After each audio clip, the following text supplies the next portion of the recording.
Okay, so the first thing I learned about Batman Year One was it was Frank Miller's second Batman book, but it took place on the opposite side of the timeline to The Dark Knight Returns, which was also made by Frank Miller. Miller started his Batman Brigade with The Dark Knight Returns, focusing on the end of the superhero's career. Sounds a little backwards, I know. But on the next go-around, instead of focusing on the end, Miller brought his next Batman story to the beginning. And I mean the very beginning. I mean, there's a reason why the title is called Year One. Batman witnesses the birth of Jesus Christ. No, it's Bruce Wayne's origin story. See, when The Dark Knight Returns became an instant classic, DC asked Miller to come back with the sole purpose of giving Batman's origin story a clean slate. Well, maybe not a clean slate, more of like a nice hearty scrub. Which, real quick, what a wild situation for Miller to be in. Like, you want me to make another Batman story that everyone will unanimously agree is canon to the character's lore?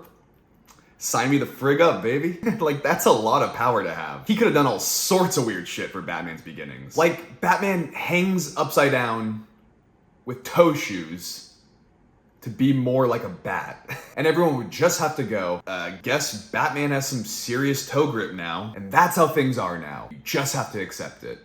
Kinda like where we are with Star Wars. But no, Miller did all the characters and the world of Gotham justice in Year One. Commissioner Gordon? I've only ever known him as Batman's good cop friend. Some of you might be wanting to tell me that I hit the nail on the goddamn head. But have you read Batman Year One?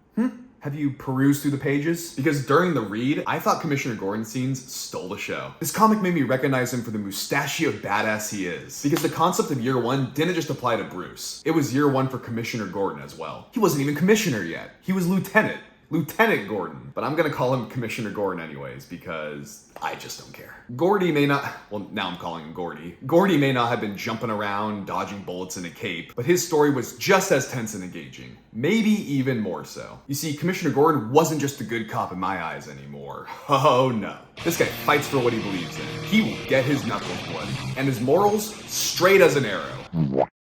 Most of the time. But what about Batman? The guy whose name is on the comic. Right here. This guy. We start off with him training, getting ripped for his new mission in life. Being Batman, Year One. Keep up. And once he's strong enough to chop literal brick walls in half, thumb side first too? God damn, dude. Side note, this shot is cool as hell. Like, look at how well the motion is captured. You can just see the swipe happening. So once he can do that, he takes that natty energy not to stop bank robberies, not to fight supervillains. No.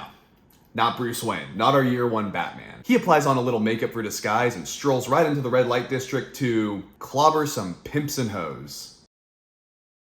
Oh, yeah, right. I guess this is Year One for Catwoman too? Another character I know very little about. Was she always a lady of the streets? I know she was in the new Matt Reeves Batman. I think. Was that movie inspired by this comic? Wait, I gotta look this up because I didn't make the Batman v Superman connection for The Dark Knight Returns, and I will not make that fumble again. Reeves calls it Year Two. Wait, that's sick. That movie was definitely a Year Two. That's like spot on definition. Now I wanna watch it again. I feel like I'll have a new appreciation for it. Pacing was stellar. It danced around between Bruce Wayne and Commissioner Gordon, and a bit of Catwoman too, and it didn't let up for a second. I think what I really liked from the Batman chunks of the story was just watching how he slowly builds a name for himself, leaning into the rumors that he might be a half-bat monster, or fucking with the corrupt elites of Gotham, just creating a buzz throughout the city that there's a new sheriff in town. There was a really cool moment, and those that have read it know what I'm talking about, where Batman pulls off like the ultimate performative heist and really cemented in people's minds that Batman is no mere mortal, even though he is.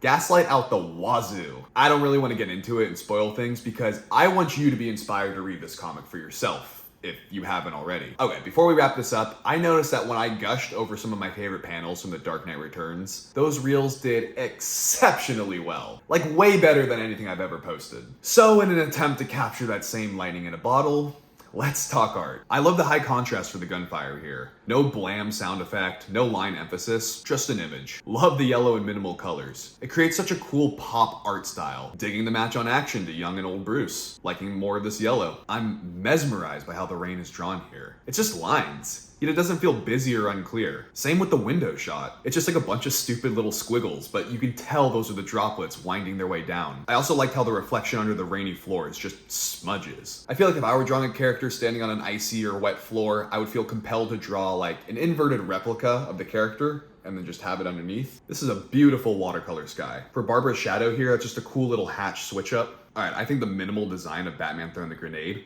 fire. Like, it's just a circle. And then the panel right next to it, it's just a sound effect only. Very interesting choice. Also, the sound effect is roughly the same color as the panel's background. That's super interesting to me because I feel like I would never do something like that. I always want the colors to contrast or conflict so they pop off the page. This is a badass shot, not much more to say about that. This is an awesome action shot. The bullets and dust just flying everywhere. The sound effects just taking over the top of the panel throughout the page. All the police just black silhouettes. Kind of funny that he saves the cat. I like random players on the map that stop the hero from full on carrying out their plan. And for this page, I thought how the action was carried out was super cool. You just get these key images of Batman holding up his batarangs and the guys taking the hits. You don't see them whiz by, you don't see them fly through the air, but it makes the attacks read snappier and abrupt, like Batman's just some sort of speed demon with the rings. Alright guys, that's it for this one. Thanks for watching. I did make a bonus segment for this video that's on my Patreon, where I talk about my favorite scene from the read and break down why I just think it worked so well. Kind of just nerding out, you know how it is. And if it wasn't obvious, it's a Commissioner Gordon scene. So